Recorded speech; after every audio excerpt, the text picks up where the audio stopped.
So why don't we start off with something about, let's say, the for NordVPN, the evolving cyber threats scenario.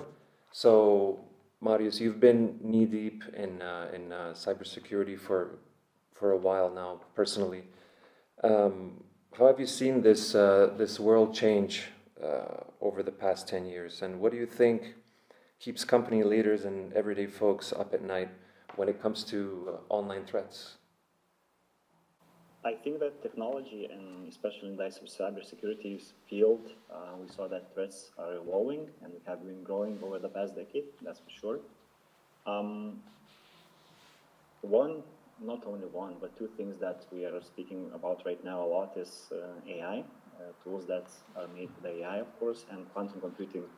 I have a book, by the way, about quantum computing, the applied approach that we are just with the colleagues here. But with AI, we saw the merge of spear phishing attacks, for example, that could be really greatly done and automated. Malware become even dynamic in any case, and these tools helps to accelerate the threats online as well. On quantum computing topic, I would say that it's still early tech. It's really advanced, but we can see these kind of attacks like collect now, decrypt later. This is a possibility to break our cryptography as we know it right now. This is a hot topic right now, and NIST already introduced some post-quantum algorithms, how we can protect from those attacks. And academia is talking a lot about how we should use hybrid attacks and such. But in the end, it's all about human mistakes. You mentioned quantum. Could you expand a little bit on what else keeps you up, in terms of specifically on cyber threats? I think it's the scale right now. Not scale. Going deeply into the tech, but the scale, how these new threats could evolve and how they're evolving. As I mentioned, those AI tools could make your life really easy to do the emails, to create a new malware, to create it more dynamically, and so on. So basically, the scale and possibility to defend from it, we're going to see it more and more, in my opinion. They're using generative AI now to in fact, I spoke to a researcher about it, to create polymorphic malware. That's one of the examples how the technology is evolving with those AI tools that we are using in everyday life. It's helping us not only to make our tasks quicker, but as well to make those bad things happen quicker as well. Exactly. And fraud GPT, worm GPT, there are a few of these. Yes. For scams as well. Then we have deepfake voice, and now they've updated the GPT app to it incorporates DALI. It does all these things that are not only perhaps a security issue. There's also privacy concerns involved. Yeah, I couldn't agree more on this. It's really easy to do a fake account right now, especially with the DALI version 3 as we saw it, or other AI generative tools. You couldn't see the difference on the Instagram basically profile if it's made by AI or it's a real person nowadays. So the phishing possibilities there is immense. If you like, we can go on to VPNs. We can sort of enter that area. Why do you think they've become the go-to for online safety, and how does this align with NordVPN's, let's say, dream of a boundary-free internet? I think when people realized on the internet how many threats there are, they started to look for easy-to-use tools first, and VPNs was the easy-to-use tool for their safety, basically. So you can just download, click, and half of the time you are good. But besides that, people started to look into privacy issue as well. So because they care about privacy in their real life, they care it online. And our mission was always to build a better, more secure internet here. So not only about speaking awareness and educating our users, this is the half of the job, honestly. Other half is just to provide a quality product. That's why we are developing and putting our best every day, working hard to make sure that our users are getting the best software out there. Let's go into Nordlinks. Let's go into one of your other unique selling points. Diskless RAM-only servers and things of that nature. Okay, could you give us a behind-the-scenes peek of how this came about? Let's say chronologically, and how can I rephrase it? How would you compare the system that you have to the other VPN options out there? So the story of Nordlinks is a technological breakthrough, I would say. Not only with the Nordlinks, but with the WireGuard itself. When Jason came up with this idea that to have the VPN protocol in kernel and to make sure that we're going to have the best performance ever there, OpenVPN, IPv2, IPsec couldn't offer that at the time. And we started evaluating the really clean, light code that Jason written in the early stages. And we saw that there were one privacy issue. That was that it couldn't assign dynamically the IPs to its clients when we are connecting to the VPN server. And it was a scale issue at the time when we are testing the code. So without technical point of view, looking into the box, it wasn't a solution for us at the time. So we started to develop an Nordlinks, and we did it throughout the double NAT implementation, just making sure that our users cannot be identified when they are connected to the server, and the authorization and notification was done throughout our backend databases. But historically, OpenVPN, IPv2, then Nordlinks came, and Nordlinks was like a new wind in the market. It introduced really good performance, really clean code, and a lot of VPNs just introduced it into their environment as well. And right now, Nordlinks or WireGuard is just the number one protocol to go to. A while back, you made headlines by taking a stance against Russian censorship. How do you juggle these? How does NordVPN juggle these geopolitical issues?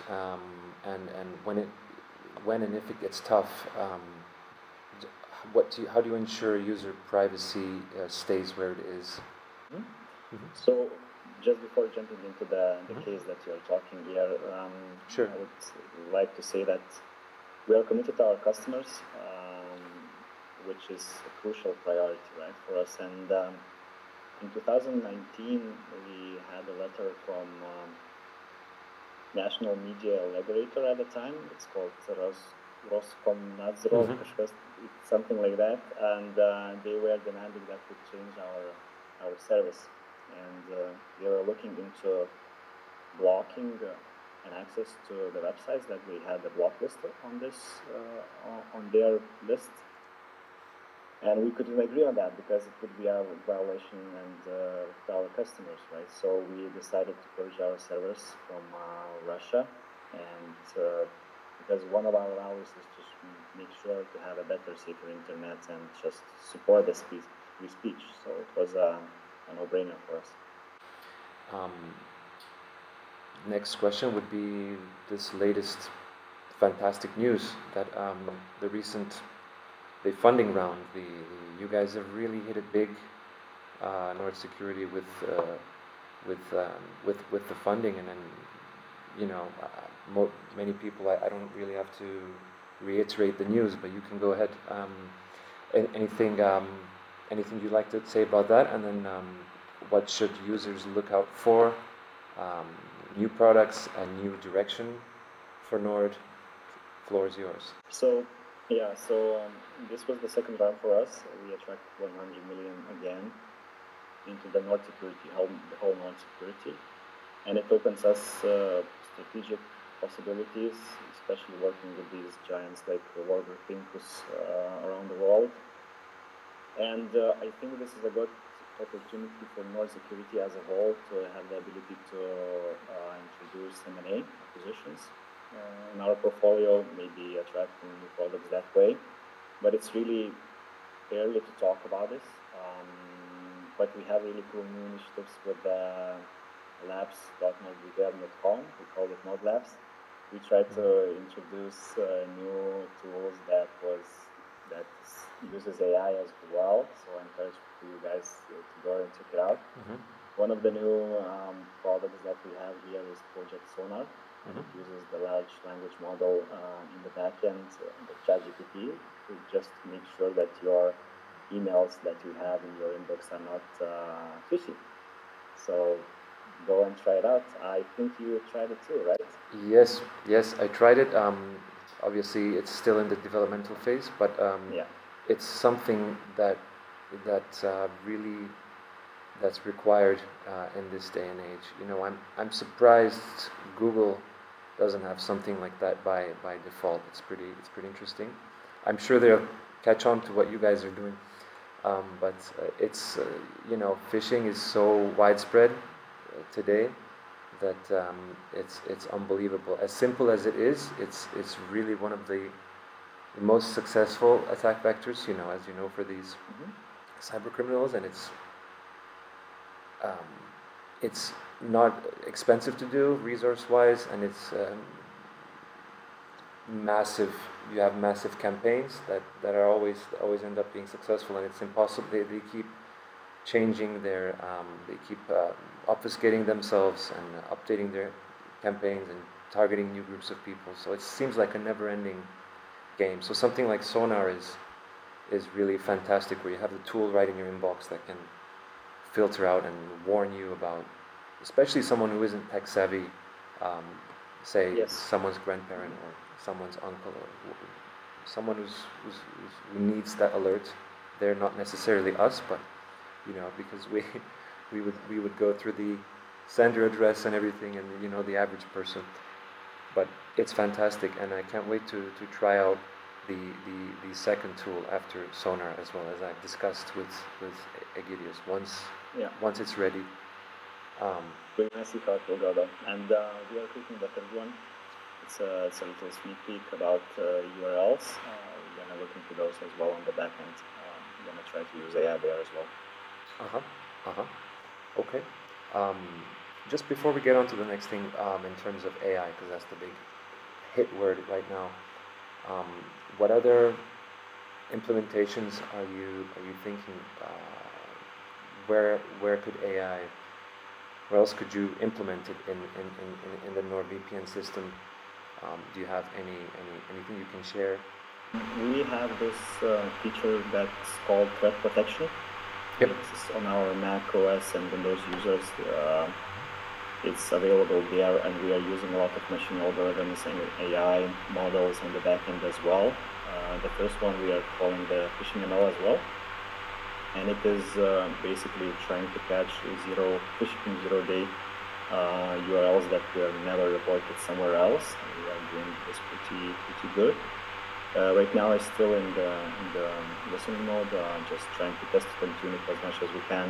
And the second one is malware ML, we call it locally. So as you can guess from the name, it's for malware. And it was trained on millions of files, and we are putting into the endpoints as well, so for people to have a better protection of malware in their threat protection feature.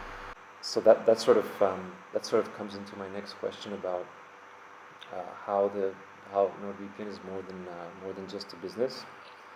So it's more than just secure connections, let's say, because you're genuinely committed to digital rights. For instance, there's the VPN Trust Initiative. There's International VPN Day. What's the story behind these? What's this passion? Where are you heading with such efforts and initiatives in the future? Yeah, VPN is not about the secure connection. We care about users' privacy and security, and we put a lot of effort in that as well. So even last year, we donated a lot of VPN accounts to the people who are in need, especially in restricted countries. It was more than 2,000, as I remember correctly. And behind that, the mission is pretty simple. We really believe in the internet freedom, that people should communicate freely, and we advocate for digital human rights as well. The VPN Trust Initiative is another endeavor that we are having with the VPN providers that care about their stance and how they are. And we are looking to provide the highest security standards in there as well, not only making sure that we are doing regular audits from the third-party providers. Of course, there are other VPNs that are not in the trust initiatives, and they are kind of a bad apples in the market. But there is a cool new thing that is called VPN Trust Seal accreditation program. It is kind of a badge that will provide a public indicator for those VPN providers that are following the best practices and delivering the service, right? So it was introduced by VPN Trust Initiative, and with this joint effort, we want to make sure that these providers who has that badge are up to the highest standards, making sure that they have the best VPN and doing the regular audits, and they are, providers of the industry, the best ones. And so 2024 is approaching. Anything you'd like to tell us, what you can tell us, what might we see in the next upcoming year from NordSecurity and NordVPN as well? As I mentioned before, from the investment and strategic perspective, we're going to look into possibility to look into M&A acquisitions and expanding our portfolio that way. There will be several features within the meshnet as well, that's for sure. The next thing we are looking into, not only B2C but B2B environment. This is our project NordLayer comes into my mind, not only NordLayer but NordPass and NordBlocker as well. So we are looking at that part of the market. Besides that, we're gonna see how it will go. There are a lot of ideas floating around here in the office, in the HQ. I can imagine. We are experimenting a lot. Sneak peek of post-quantum as well. We already have the POC of post-quantum cryptography. I tried it last week, on Friday with the Linux application. So I think we're gonna roll out this quarter as well as a beta version for our end users who uses Linux. We talked a little bit before about this. I think stay aware about all the threats that are online, right? Use any threat protection that you have every day if you can. Make sure, this is my every day to all the people, update the software, guys. Just do it, whatever it is. Your phone, your Mac, your Linux PC, just do it regularly and update. Use password managers. You shouldn't know your passwords that you are connecting to your websites, that's for sure. So all these things together with awareness, not clicking on the phishing links and incorporating your tools into everyday life, it's going to be a better, safer environment, not only for you, but for your business as well. And it's going to add the resilience for your business and your personal digital life, that's for sure. And so, we have an article on cyber hygiene fundamentals. So it discusses exactly what you were saying. So just to reiterate, you said update your software, passwords, use threat protection, educate yourself on phishing, and use VPN and the tools. That's for sure. You put it that really right. Thank you very much.